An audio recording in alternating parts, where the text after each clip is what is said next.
Rowdy sheeter Sai Krishna custodial murder CI Nagaraju జైలుకు వెళ్లడం జరిగింది. సిఐ నాగరాజు చట్టాన్ని ఉల్లంఘించాడు. ఒక వ్యక్తిని అరెస్టు చేయాలంటే కనీసం పాటించవలసిన నిబంధనలు కూడా సిఐ నాగరాజు పాటించకుండా ఒక కుట్రపూరితంగా ప్లాన్ ప్రకారం మరి రౌడీ షీటర్ సాయి కృష్ణను అంతమొందించడం జరిగింది. ఒక వ్యక్తిని అరెస్ట్ చేయాలంటే టాస్క్ ఫోర్స్ సహాయం తీసుకోవాలనుకుంటే మొదట ఒక రిక్విజిషన్ లెటర్ పెట్టాల్సిన అవసరం ఉన్నది. కానీ రిక్విజిషన్ లెటర్ పెట్టకుండా టాస్క్ ఫోర్స్ వాళ్ళకి ఓరల్ గా చెప్పి టాస్క్ ఫోర్స్ వాళ్ళు మార్కాపురంలో అతన్ని అరెస్ట్ చేయడం జరిగింది.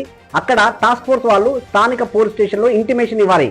ఇంటిమేషన్ ఇవ్వకుండానే కృష్ణలంక పిఎస్ కు తీసుకువచ్చి అక్కడ సిఐ నాగరాజు జనరల్ డైరీలో ఎలాంటి అరెస్టును కూడా నమోదు చేయలేదు. సీసీ ఫుటేజ్ ను కూడా పూర్తి స్థాయిలో అక్కడ డిలీట్ చేయడం జరిగింది. అడుగడుగున ఉల్లంఘనలు చేయడం జరిగింది. అక్రమ నిర్బంధం, అదే విధంగా అరెస్ట్ చేసిన విషయాన్ని కూడా తల్లికి కూడా ఇన్ఫర్మేషన్ ఇవ్వలేదు.